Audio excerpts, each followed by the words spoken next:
pretty weak. That wasn't a Tony Robbins. Yeah, that was definitely not Tony Robbins. That was not Tony Robbins at all. We have a pretty good Tony Robbins story. That's what we're going to talk about. So we're here backstage. We're at Sweetstock right now. We got the boys from O-Town who just rocked it on stage. They're good. Rocked it.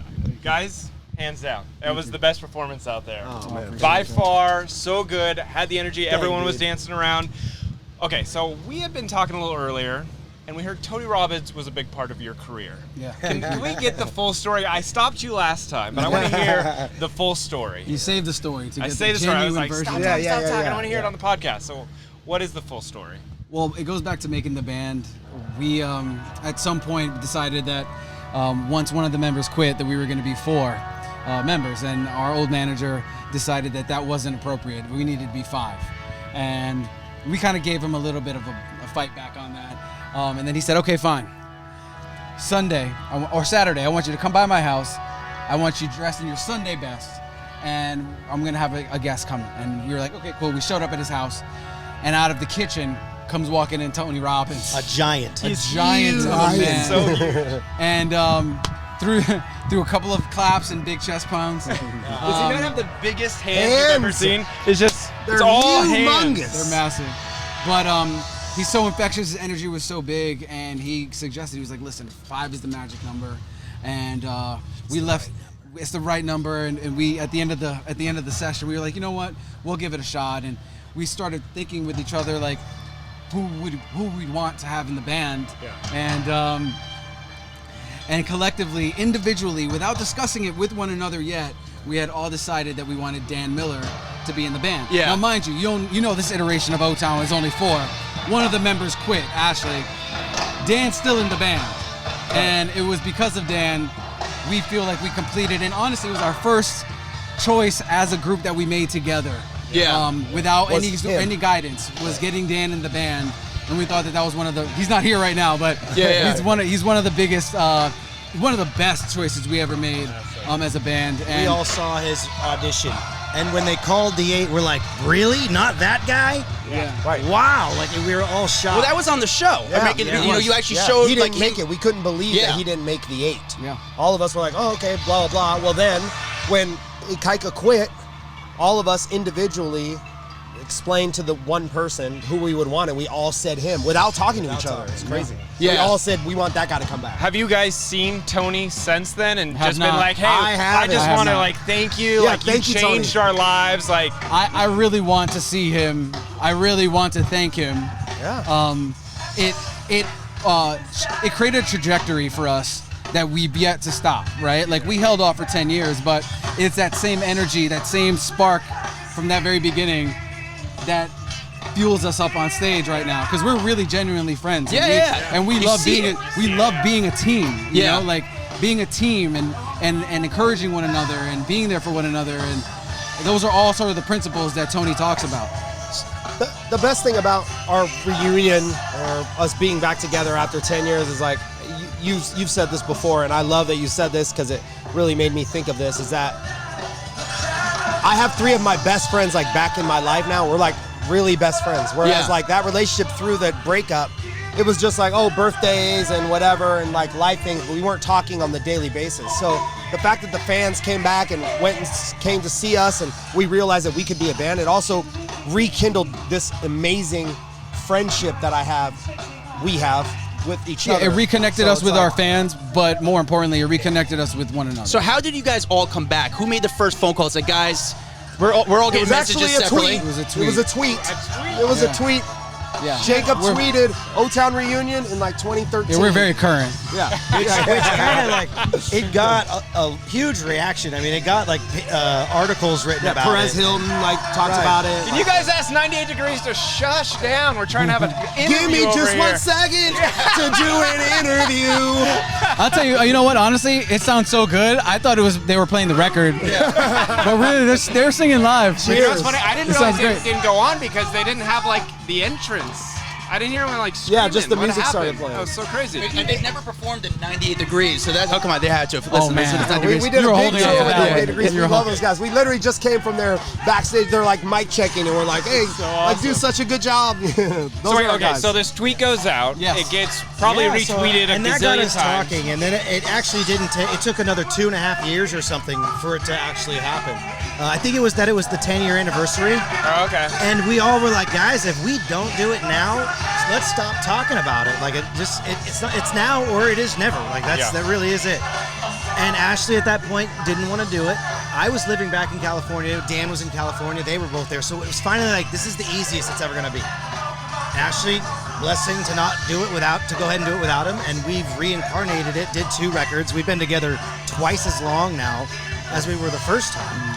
You know, Do you, the do you band think just he's kind of a little evolved. sad that he didn't? Like, I gotta be honest. I There's a actually moment don't. when like you're like, damn, I wish I would have like jumped back in. No. I don't think he has any Or just regret won't about say not it. doing it. Just because it wasn't for him. Like that job that he auditioned for and got was over. Like that job was done to him. So Well, we he have a wishes us surprise. best. We have a surprise for you. We obviously knew you guys were here.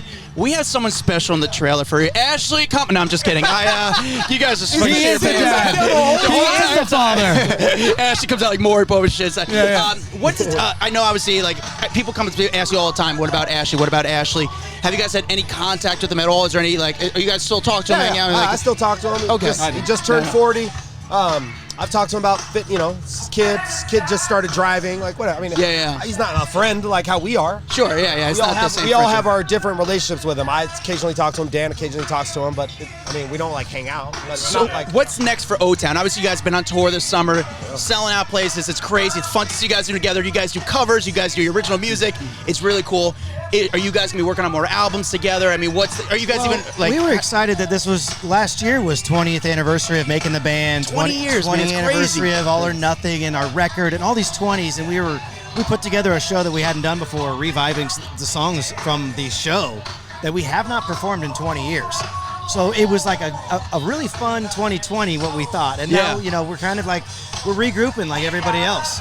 New standards in every city we fly in, and our fans have been itching to get out, so they've been following us, and it's just nice to get back to work and feel a little bit normal again. I say this as a friend. I say this as a fan. It's when you see you guys put together. We're not friends. I say this as acquaintances. I say this as an acquaintance. I say this as acquaintances. We go back as an Instagram friend. I say this, but when you guys perform, I've said it before. It's like contagious. The energy. It's I know it takes a lot of effort and work to do the choreography, but you make it so cool. You make it fun, and it doesn't seem cheesy. Like you don't bring in 20 years ago again. It works. Thank you.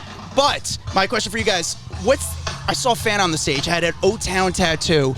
You guys still have some like insane fans. Yeah. What's the There's a bunch of them. craziest the one that really stands out that you guys talked about? Your craziest fan experience over the years? Well, our relationship with our fans is very different than it ever was. Yeah. They're a lot older now. When we first came out, remember, like we catered to like 15, 16-year-old girls. So that there was a different connection there, right? We were like 20 in our 20s or 15.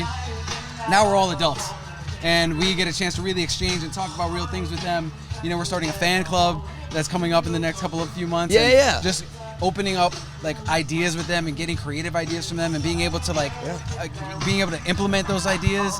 they literally help our business. Yes, it's really a the symbiotic best. relationship with them that has never been the case when we first went around. But now we're really tight with them. Well, what I was really impressed with is how involved you guys are with everything. Because Dan was telling us that you guys actually like design your merch yourselves. Like I was like, I don't feel like I normally hear that from bands. Like they just kind of leave it to someone else.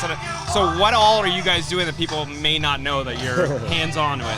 Yeah, I mean, I've been managing the band since we got back together, and they do choreography. Like we do it all ourselves. We put our show tapes together, run our show, advance everything, book the travel, like you name it. And it's we want to do that. We like the lean, mean machine. Like we know we're particular, right? Yeah. So I know when I'm booking travel, all right, the guys would want to stay here more than any travel agent. I'm gonna know, and He then really I'm also, enjoys doing that. He really knows I'm on what the we road. like. He's so in I'm the like, band, guys, so he knows. we are staying next to you.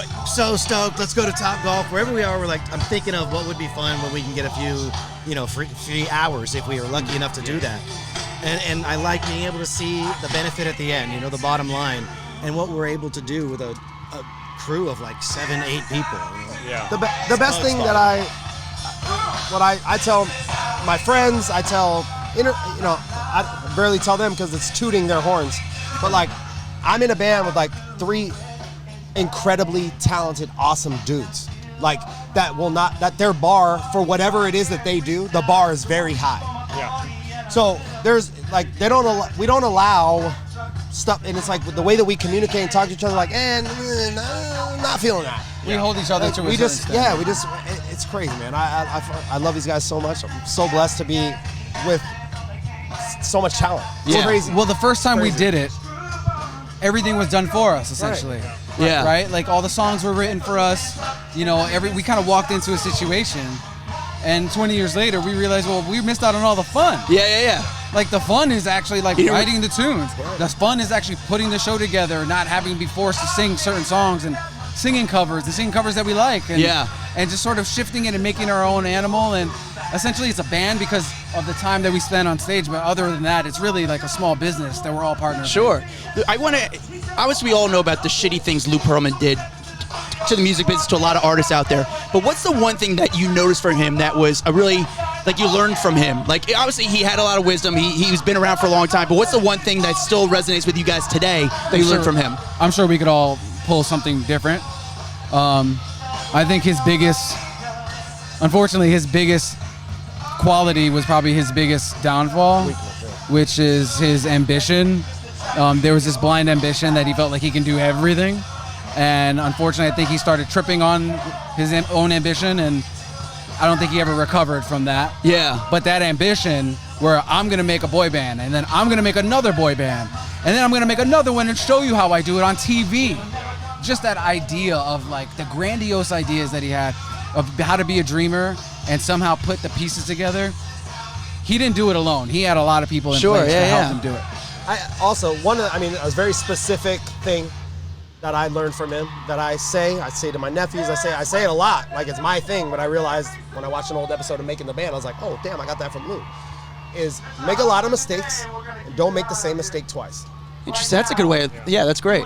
And that really resonated with me back then, still resonates with me now. And that's the truth. Take your shot, find out why you missed the shot, the mistakes of the shot, and don't make those mistakes again. Lou should have listened to his own advice. Right. Yeah, absolutely. I know. We're out. Just kidding. No, you're good. He's kidding. I was like, are we done? He's all, damn, he just rock started. I was like, oh shit, he just dropped the mic. I'm like, no, 100 new flags. No, so one question that we tend to ask a lot of the guests that come on our show is, when was the moment that you guys knew, like, we made it? You made it. Like, this is the moment. Was there a certain venue you got to perform at? I don't think we realized that making it goes a lot farther than having a song on the radio. But I think that was one of the moments when we heard Liquid Dreams on the radio. We were like, whoa. We're like in a cab on the way in New York City, and our song is playing here on the radio. That was a moment. There was a couple of those I think pinnacles in our career. that was definitely one. Yeah. There's a lot of them. I mean, Free Britney. I mean, we toured with Britney and during that time, and we were able to we didn't realize it at the time. Maybe we did, but not so much of how epic it was to actually be on the tour that we were actually on with Britney. Yeah. And to see that whole production and then learn from that and learn how to really be professionals. It took us around the country on a big venue sort of experience, and that to me, when we used to come up from under the ground, under the stage with the smoke, and then all of a sudden the smoke would clear, and then we were there in the middle of the stage. It was the second or third time when the nerves are gone, and I realized oh shit, we're standing in the middle of Madison Square Garden, in the middle of this huge arena, ready to perform, and everyone is here. It's not a half cap, arena. Right. Everyone was full, even for us. So that was a moment. It seems like you guys have toured with so many huge bands. Which one do you feel was the craziest tour you guys went on? That was wow, this is insane. Honestly, I think it was probably the Britney one. I mean, that was the biggest one we did, where we were in a full 17 to 20,000 people arena every single night. Yeah. That was Yeah, I mean, but 98 Degrees was crazy. But then we just did the My 2K tour with 98 Degrees. Yeah. And that was, what was great about that was we were older. And we hadn't toured like that yet since we've been back together. We were back together for 2 years just doing like our little weekend gigs. And then they're like, hey, do you want to do this tour? We're like, a tour? Like how we did back in the day? Yeah. And we're back on the bus and we're like, that's my bump, that's your bump. Like, that whole experience it brought us, oh man, it was so good. We're so thankful to them for doing that. But is touring different now because people now have families, and it's not like when you're younger and you're like, oh, let's just go to and that's why we do the weekend warrior thing. Right. Because the weekends, we can go Thursday to Sunday, do some shows, and then take a week and a half off, and then do it like every other weekend in the summertime. So we get best of both worlds. That was the first time we were like, all right, 2.5 months. See ya. Right. Yeah. My last question for you guys is, we ask this to a lot of people, what's the one food that everyone loves that you can't get into?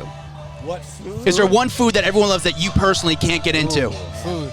Well, I can't get into anything gluten. That's just me.